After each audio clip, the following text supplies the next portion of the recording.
Adalah, Bang, apakah 360 kredit ini aman ketika galbay? Bang, apakah 360 kredit ini punya DC lapangan? Bang, kira-kira 360 kredit ini udah terverifikasi atau tidak?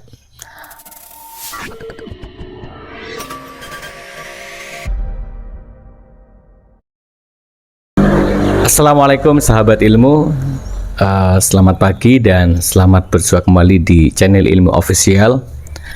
Hari ini saya ingin membahas tentang 360 kredit.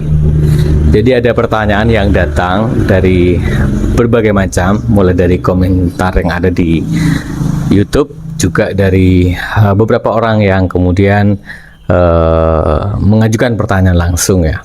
Di antara pertanyaannya adalah, Bang, apakah 360 kredit ini aman ketika galbay? Bang, apakah 360 kredit ini punya DC lapangan?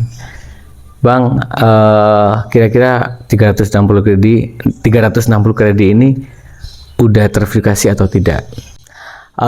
Sebetulnya mungkin Google bisa menjawab, tetapi saya coba untuk memberikan beberapa macam sudut pandang, juga tentu bagaimana kemudian menyikapi ketika kita lagi gagal bayar di 360 kredit. Jadi 360 kredit ini kan nama dari pinjolnya ya. Sebetulnya PT dari 360 kredit ada PT Inovasi Terdepan Nusantara. Jadi memang dari nama aja udah Indonesia banget, dan tentu ini milik orang Indonesia ya platformnya. Dan loan channelingnya atau kerjasama dengan bank apa, dia menjalin kerjasama dengan Sampurna ya, Bank Sahabat Sampurna, yang juga bagian dari Sampurna Investama.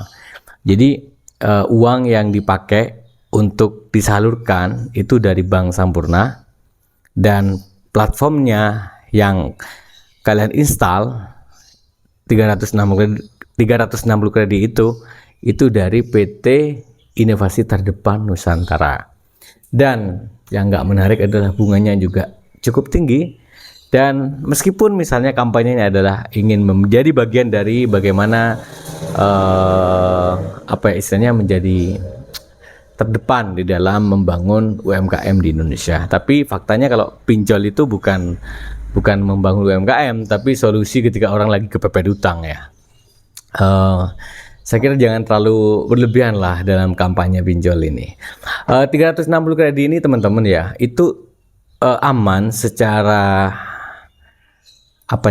karena dia tidak akan menyebarkan data. Jadi aman, tidak akan sebar data karena sudah terverifikasi atau dapat izin dari otoritas jasa keuangan. Itu yang pertama. Kemudian selama video saya buat belum ada FC lapangan ya. Apa mungkin karena budgetnya limit maksimalnya itu di angka 20 juta atau bagaimana, saya tidak tahu. Tetapi sampai hari ini proses penagihannya masih menggunakan DC yang di kantor atau disebut juga dengan desk collector. Jadi buat kalian yang lagi gagal bayar di 360 kredit, nggak usah khawatir didatangi oleh FC lapangan, karena memang sementara saya buat video ini belum ada. Yang ada adalah desk collection. Tetapi misalnya ke depan ada, itu juga tidak perlu dikhawatirkan, tidak perlu ditakutkan. Kenapa? Karena di dalam pinjol itu tidak ada aturan pidana, tidak ada aturan pemaksaan, intimidasi, bahkan misalnya naudzubillah sampai melakukan tindakan-tindakan yang merugikan Anda di rumah Anda karena si debt collector itu. Tidak. Jadi solusinya adalah ketika kalian gagal bayar, artinya sudah tidak ada uang lagi untuk dibayar, maka pastikan kalian mulai mencatat utang-utang yang ada. Kemudian yang kedua, setelah kalian mencatat, niatkan untuk tetap dibayar, tapi sementara ini masih harus tidak bayar dulu. Kenapa? Karena lebih memprioritaskan apa yang ada di rumah, misalnya kebutuhan makan sehari-hari ataupun kebutuhan untuk pendidikan anak. Kalau misalnya nggak bayar utang pinjol ini malah putusnya, mending gagal bayar aja. Terus ketika gagal bayar, maka prosedur yang bisa kita lakukan adalah Anda hanya ditagih ya 1 kali dalam sehari kalau nelpon, ngingatnya begitu. Dan si pinjol ini, platform ini tidak boleh lebih nelpon di luar jam kerja, misalnya di atas jam 8 malam, itu nggak boleh. Bahkan juga dalam penagihan, seperti yang saya jelaskan tadi, 1 kali dalam sehari, berarti dalam 7 hari hanya 7 kali. Kemudian setelah itu teman-teman, kalau kalian juga lagi gagal bayar di 360 kredit ini, hadapi aja. Kalau misalnya suatu saat ada FC lapangan, hadapi, jangan kamu menjanjikan sesuatu yang tidak kamu bisa lakukan, apalagi berpikirnya spekulatif, dan jangan juga ngasih harapan ya. Jadi kalau dia datang ya udah disambut aja. Mereka pasti menggunakan cara-cara yang udah ada di OJK ya. Tapi kalau misalnya ada DC lapangan yang kemudian tidak memenuhi standar aturan ataupun apa yang udah jadi rule dari OJK, maka ya kalian juga punya hak untuk menuntut. Kalian juga punya hak untuk merekam.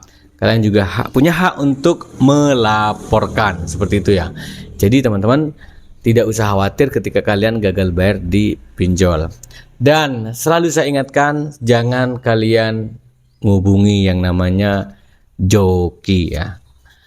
Yang namanya joki, kalian malah bukan aman datanya, malah tersebar di si joki itu.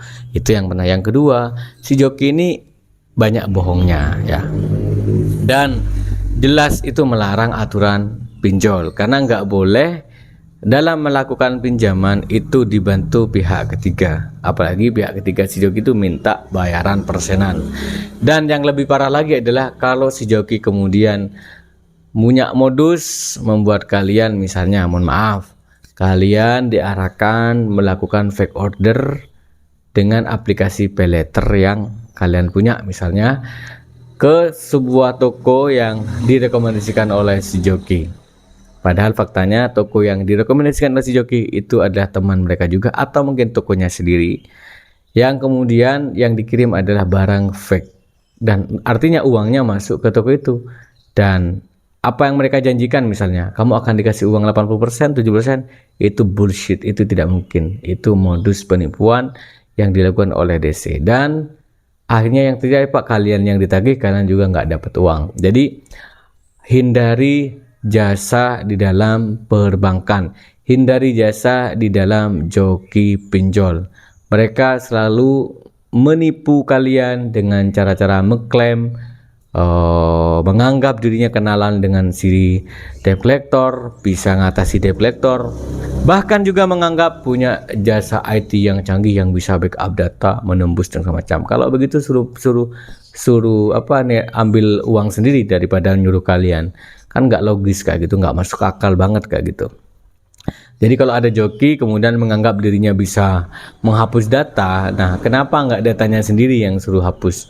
Wong dia sendiri nggak bisa ngapus datanya kok dengan IT yang ada. Jadi pun IT pun saya udah tanya, udah pakar IT, pakar sudah nggak bisa seperti itu. Ya, nggak semudah seperti yang disampaikan oleh si joki hanya dengan mengandalkan uang 10%, 20%, dan mungkin ya saya nggak tahu betul. Yang jelas di akhir video ini saya ingin kalian tetap hati-hati dengan si joki. Baik, sebelum diakhiri, ada hal penting juga yang harus kalian tahu, bahwa di dalam pinjol ya, di dalam pinjol itu tidak ada pidana. Semuanya perdata. Kalau misalnya ada DC mengancam awak akan membawa polisi, sudah dekat rumah, itu semuanya bohong. Di dalam pinjol bunganya itu gede mas, apalagi 360 kredit ini bunganya itu sampai 36% per tahun. Ya maklum ya, mungkin karena Bank Sempurna ini sendiri kan juga dapat bunga ya kan. Misalnya dia ambil uang di BI ya kan dia dapat bunga tuh. Kemudian Bank Sempurna sendiri kemudian ngasih pinjam kalian, kan dia pengen punya untung.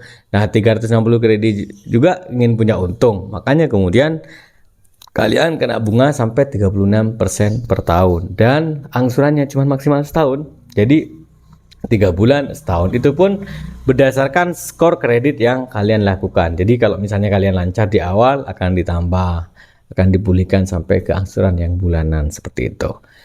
Jadi teman-teman, buat kalian yang hari ini lagi gagal bayar 360 kredit, jangan khawatir, semua ada jalan keluarnya, semua ada solusinya. Yang penting kalian hari ini niatkan untuk tidak lagi bayar hutang dengan hutang. Ini yang sering saya jelaskan, tidak akan kapok, tidak akan bosan. Saya terus tekankan ke kalian untuk komitmen rumus ini, jangan bayar hutang dengan hutang lagi, seperti itu. Jadi tekan diri kalian, sabar dulu, jangan membelikan sesuatu yang tidak punya prioritas khusus.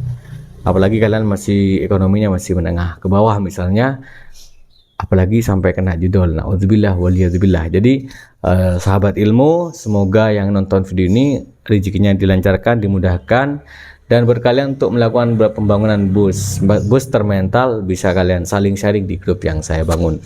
Terima kasih, mohon maaf sebesar-besarnya kalau ada sesuatu yang kurang berkenan di hati kalian. Jangan lupa kerjakan doamu, doakan kerjamu. Assalamualaikum warahmatullahi wabarakatuh.